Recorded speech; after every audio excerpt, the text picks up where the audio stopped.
Welcome to the Savvy Scribe, a podcast for freelance healthcare and medical writers who want to start or grow their business. Your hosts, Carol Bush and Janine Carol, will help you build a profitable health writing business without having to spend years figuring it out on your own. Now, let's join the conversation.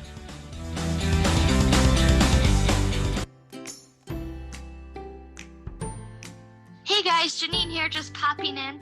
I wanted to let you guys know about a strategic coaching program called the Savvy Scribe Growth Lab that we have going on right now. If you are a healthcare writer that is ready to start mastering those foundational skills needed to focus and land your first paid writing gig, join us. In less than 8 weeks, that is our goal for you. Carol Bush and I, the hosts of this podcast, are ready to support you with some group training, coaching, and co-working sessions, along with a lot of accountability.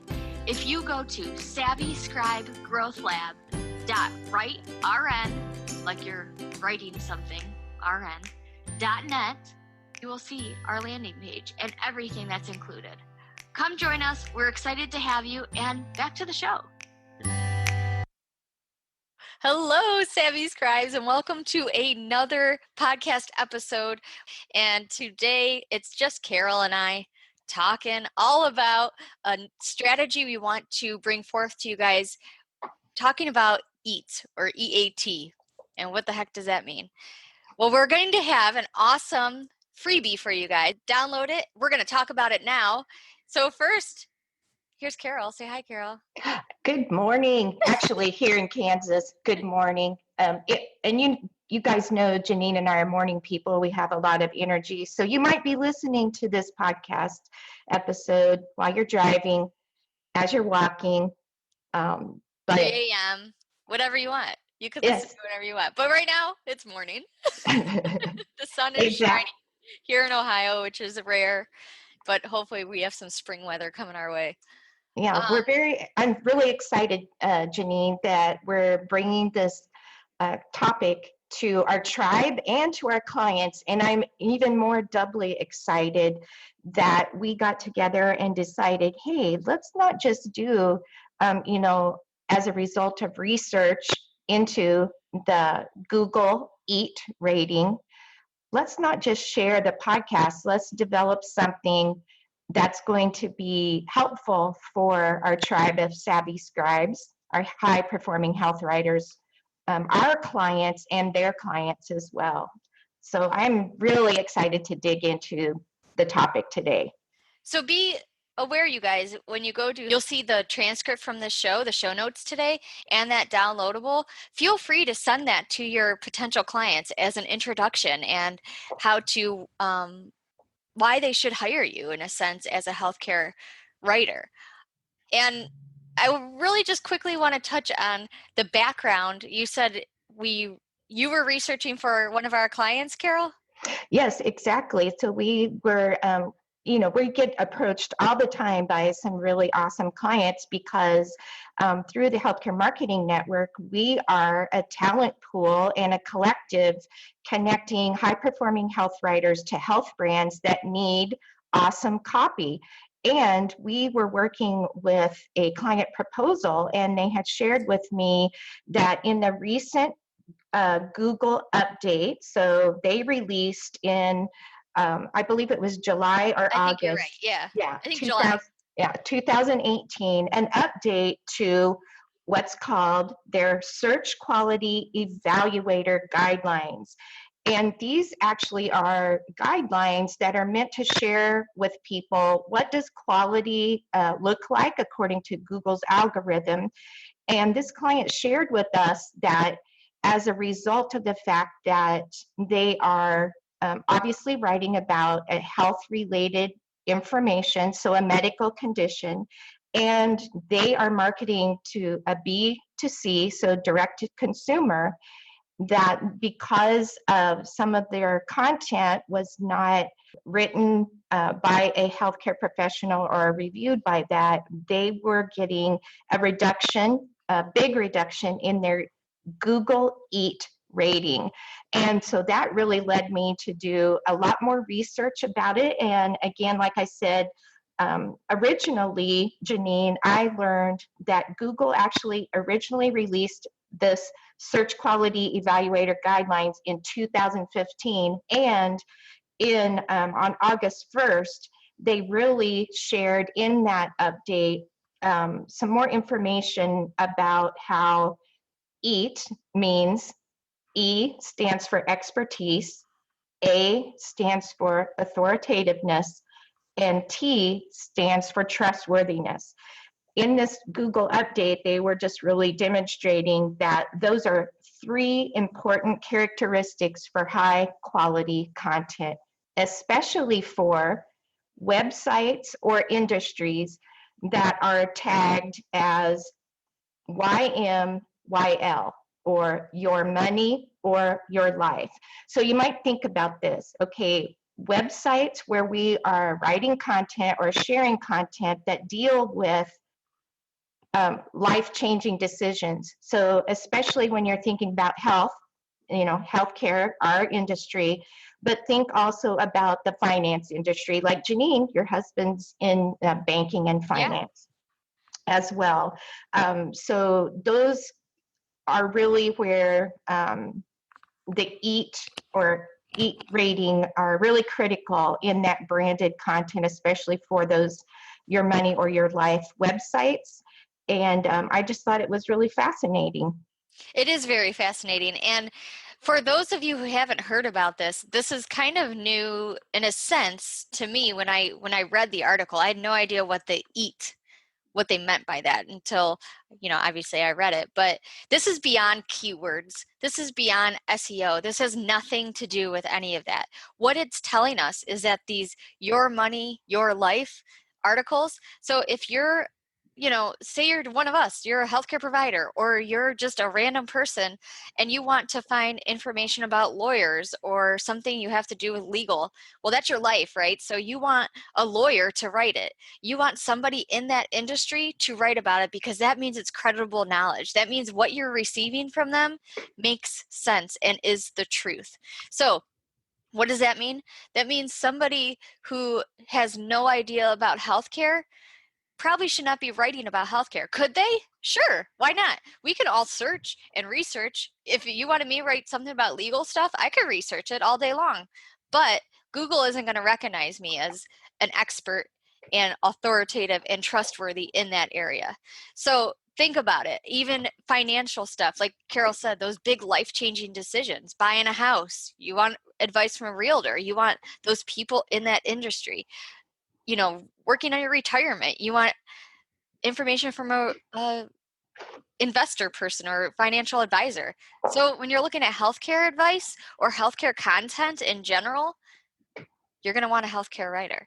So that's the big idea behind all this. This isn't to improve your website traffic for keywords and SEO and all that kind of stuff. This is giving your customers the right knowledge. And that's a huge thing behind the Healthcare Marketing Network. And the reason we really established this is because a lot of our patients come to us with the wrong information. They got it off someone's blog somewhere in space, and they might have hired someone who's not a healthcare person writing it. So that is what this is all about today. And that is why we have this downloadable for you guys, because what it is going to go through is, first, it gives you a little breakdown of the EAT strategy for you to be able to perform a website audit. So this is for clients and our writers. Like, you guys go on your own website and make sure what you have out there is following that EAT strategy.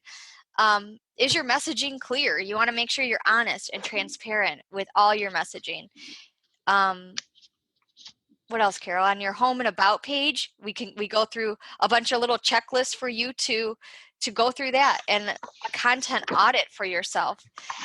And when you look at all this, it's a score. So Google's going to look at you and score you, not just, well, this person has 5 articles that are like this, but the rest are not, so they're not going to get anything. No, it's going to look at your whole website as a whole and put you in those ratings for your EAT score. So ideally, as a client, you want a good EAT score, especially when you have customers that are looking for care and things like that in the healthcare industry. And I love, Janine, that you mentioned, hey, this is exactly, and this is what hit me with like a lightning bolt was, this is exactly why we founded the Healthcare Marketing Network, because we firmly believe that how high-performing health writers, so health journalists and healthcare professionals who are freelance health writers, can provide the best expertise, authenticity, and of course trust, because the most trusted professions, according to the US World and News Report, for how many years, like 18 or more years, the top most trusted professions are nurses, physicians, all the licensed healthcare professionals. So automatically, the thing I saw right away was it's a great opportunity. This is really a market differentiator for a high-performing health writer.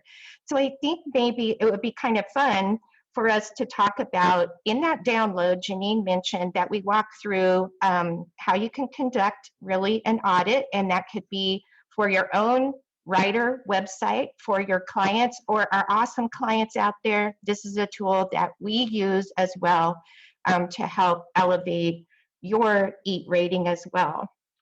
So we could probably go through a few things about how to establish notes. So one of the questions you might have is, well, how in the heck do you establish EAT in your content?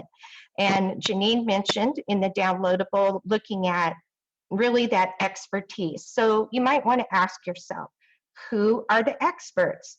And just as Janine mentioned, the people who know the most about your content topics or your industry should be the ones creating and reviewing that content.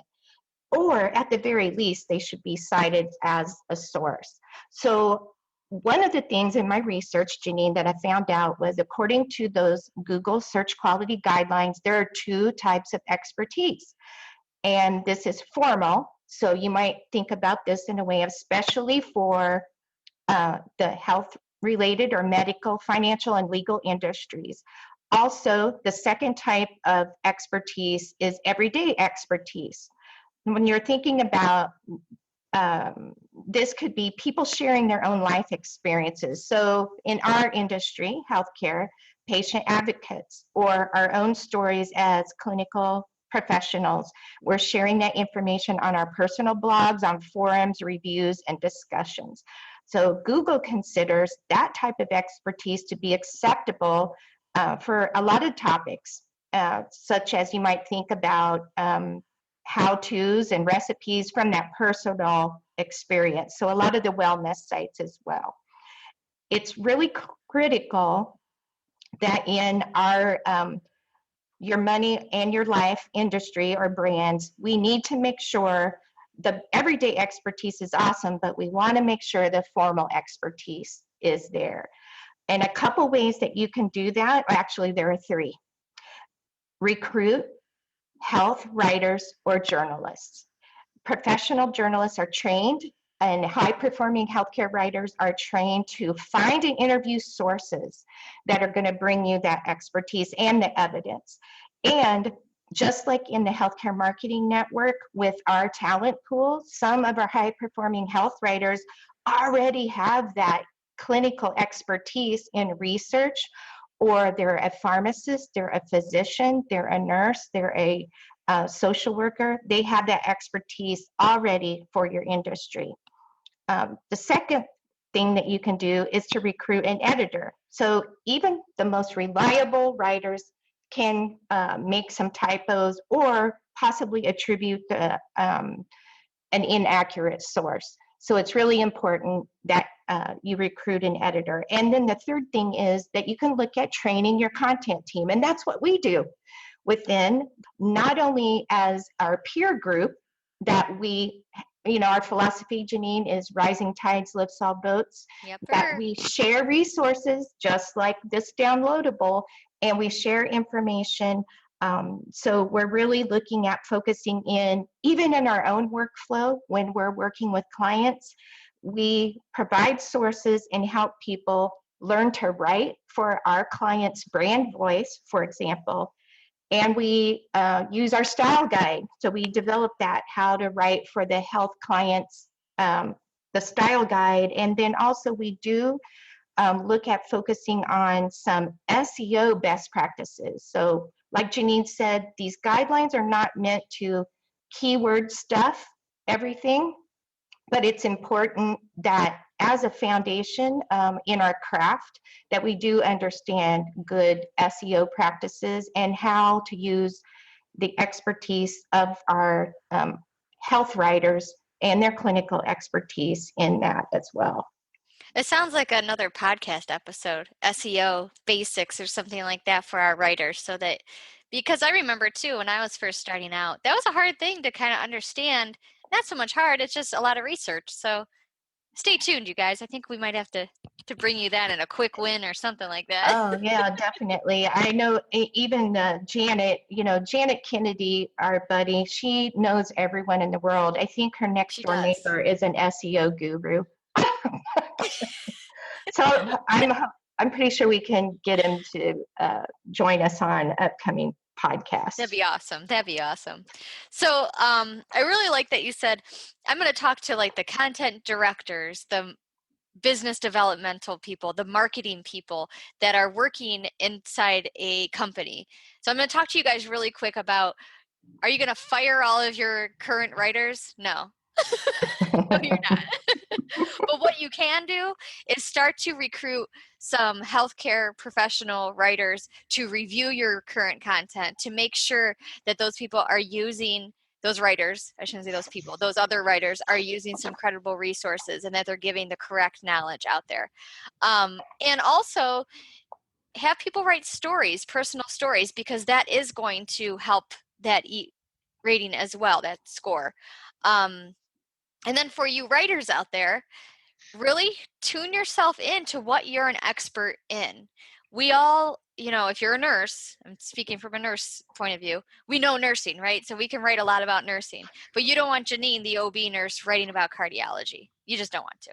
Could I look it up? Sure. Do I know credible resources? Sure. I'd be a good reviewer for that. But as for starting it off, probably not. So really know yourself. Know that you cannot be a superhero and write everything. So if you guys want this downloadable, and all these show notes are there, so you guys can go do an audit on your own website and look about your samples. Look around your samples that you've written and make sure that those clients that you've written for are putting a little byline in their article saying that this was written by a healthcare professional, whatever your license credentials are.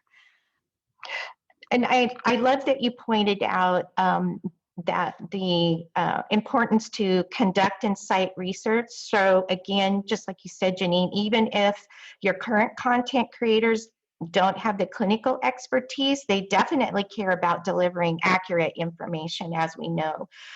Another thing I think is important, as we're talking about the EAT, some strategies to elevate your EAT rating. And in the downloadable, it's not just about your content creation. It's also about really reinforcing trust and focusing on your user. So who are the people, your audience? Again, you always hear us talking about who are you writing for, or who are we creating content for, your audience.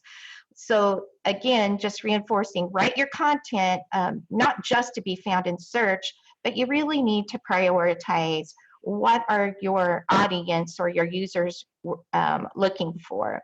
One question I always like to help people ask is, does this help my user or my audience? And would I do this, or would I write about this, or would I write about this topic, even if search engines didn't exist? So I think definitely that's really important. Another thing is make it easy for folks to contact a human on your website.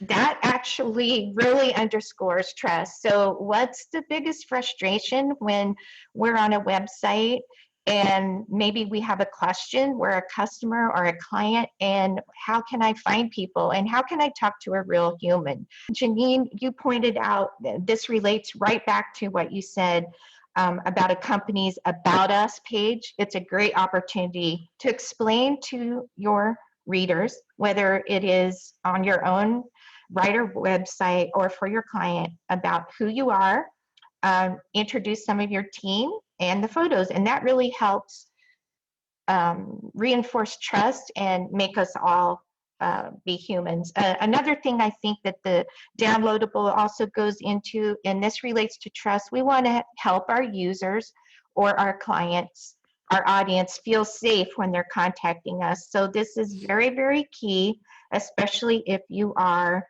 in the Your Money or Your Life brand or any e-commerce site. Make sure you have a lock and key in the URL bar, and that you have a safety certificate. So also looking at using the, air quotes here, HTTPS. So we do still see, Janine, many websites that do not have a SSL or safety certificate. So it's really important to update and make sure your website is safe, and also to include any other type of certificates for safety or HIPAA Guidelines. HIPAA guidelines if you are like doing telehealth, etc. So I think those are some if you're things. kind of like, what the heck is Carol talking about? What's an SSL? I thought it was just HTTP. What's this S? You'll know those websites if you've ever gone to research whatever, or you're just looking at, it could be the pet store down the road and you're looking for dog food and you go on their website and it says, do you want to proceed? Because your browser is stopping you because it's a safety thing. And you're like, yeah, it's just a pet store down the road. Sure, I'll proceed. But if you didn't know who that was, that could be some sort of spammy intruder, internet crime kind of stuff going on. So most websites, when you start to set up a website, I think it's defaulted to make it safe. But you should know, if you've ever gone to your own website outside of your own computer, it should stop you if it's a safety concern. So if you don't have it, you might already know that, but just to make sense of the internet jabber for you guys. And I also think as well that in the show notes, you'll want to take a look on our website, because we will include links to some information about some of those key topics as well. So always, the podcast is fun to listen to, but one of our goals in the show notes is really to link to additional resources externally, as well as elsewhere on the Healthcare Marketing Network blog, where some of our high-performing writers have written some really key and helpful information in a lot of these topic areas as well. And one more thing I want to go back to is talking about the human side of things. We also have links to our calendars. If you just want to talk to us for 20 minutes, book a free call with us. Just go to our website. You'll see our calendar link, or the Facebook group. You can easily contact us. We're here all the time, so feel free to reach out. We're here to answer any of your guys' questions. If you have any questions about this EAT strategy, we'll be more than happy to address them. You'll get your free downloadable 5 ways to establish credibility and strengthen EAT. EAT. Perfect. I think, Janine, I'm very excited to hear from people after they listen to the podcast and download that EAT little checklist. I'd love to hear from people and see how are they using it. Did they find it valuable? I'd love to even hear if they used it in their own website and how that helped, or if they were able to use it with a client. We'd love to hear from you. So there's a couple ways that you can definitely get a hold of us and share that information. And that's number one, like I said, just go to our website on the homepage, actually any page, click on the right-hand side. There's a little mic. Leave us a message about feedback related to the EAT downloadable, or any questions that you have about SEO. We'd love to hear. Awesome. All right. Well, I think we could probably wrap it up for today. If you guys really love what you're hearing, we would love to hear from you. If you go to the iTunes link and leave us a 5-star review, we'd probably be your best friend forever. And we are so psyched because we're engaging with people from all over the world, Janine. I know. So Within our Facebook community, we love having new high-performing health writer members. So love for you to join our community on Facebook. And we are getting a ton of emails, those 5-star reviews, of course, we love. We want to reach more high-performing health writers. Thanks so much to all of you for listening. And Janine, I think I'll just let everyone know they need to now go get your ride on. Hey, Janine popping in here. I wanted to let you guys know, if you didn't know how to get a hold of us to work with us, you can always just send us an email at savvyscribes, with an S at the end, at gmail.com. We're willing to help you find a freelance writer for your business. We are willing to answer any questions that you might have. Just shoot us an email, and Carol and I will get back to you probably within the next 24 hours. savvyscribes@gmail.com. Back to the show. That's a wrap for today's episode of the Savvy Scribe. Thank you so much for listening. If you enjoyed today's show, we'd love for you to subscribe and leave a review on iTunes or your favorite podcast app. Until next time.